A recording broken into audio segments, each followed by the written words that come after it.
Before he became a president, before he became a founding father, John Adams was a lawyer, alone with his thoughts.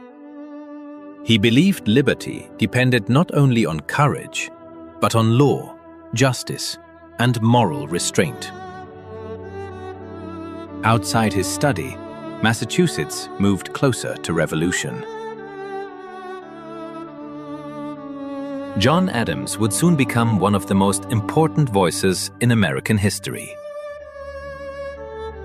John Adams was born in Braintree, Massachusetts in 1735.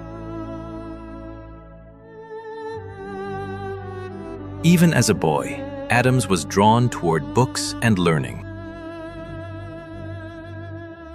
His family hoped education would open a greater future. He was intelligent, stubborn, ambitious, and never fully satisfied with ordinary life. Adams entered the legal profession during a time of growing unrest. He studied endlessly, sharpening his understanding of law and liberty. His sharp mind and fierce opinions began attracting attention. To Adams, truth mattered more than applause. In March 1770, violence erupted in Boston. Most colonists demanded revenge. To Adams, justice meant protecting law even when emotions ran high. To Adams, justice meant protecting law even when emotions ran high.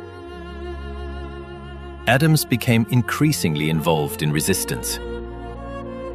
The question facing Americans became unavoidable. John Adams was no longer merely a lawyer.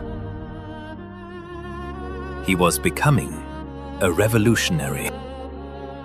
At the center of John Adams's life stood Abigail Smith.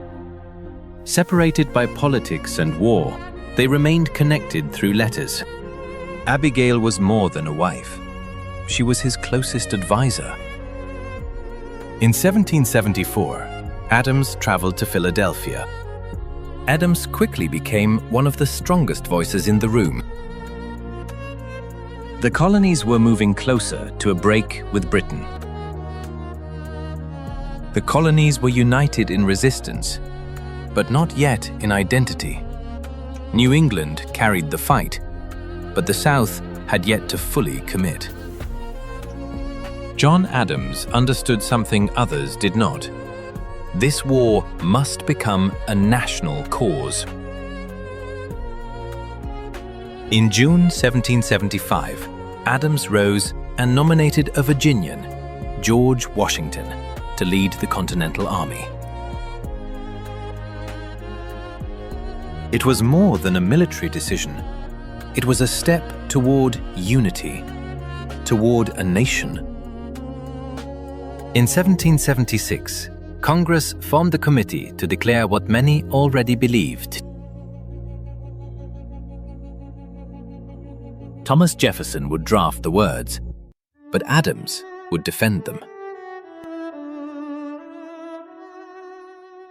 Independence was not guaranteed. Congress debated, hesitated, and revised. John Adams argued tirelessly, pushing Congress toward independence. On July 2, 1776, Congress voted for independence. 2 days later, the Declaration was adopted. America was born. Adams left America to fight a different kind of battle, one of diplomacy. In Europe, he worked alongside Benjamin Franklin, though not always comfortably. Adams found diplomacy difficult and often frustrating. In the Netherlands, Adams secured recognition and vital financial support. Without these efforts, the revolution may not have survived. After the war, a new nation struggled to define itself. Adams became the first Vice President of the United States of America under President George Washington. In 1797, he became the second President of the United States of America, with Thomas Jefferson being his Vice President. His presidency was marked by division, criticism, and uncertainty.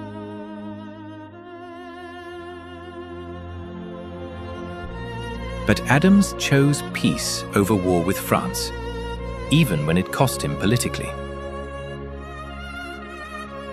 After public life, Adams returned home, to Peacefield in Quincy, Massachusetts. He spent his later years reflecting on the Revolution and its meaning. He renewed his friendship with Thomas Jefferson through letters. Two former rivals, now bound forever by history. 50 years after independence, a remarkable day arrived. John Adams lay in his home, reflecting on a lifetime of service. His final words remembered his old friend, Thomas Jefferson. Unbeknownst to him, Jefferson had died that same day. John Adams was not perfect. He could be stubborn, proud, and difficult. But he stood for justice, even when it was unpopular. He helped push a nation into existence. His words, his actions, his courage still shape America today. John Adams reminds us that revolutions are won not only by those who fight, but by those who think, speak, and stand firm. Thank you for watching this presentation.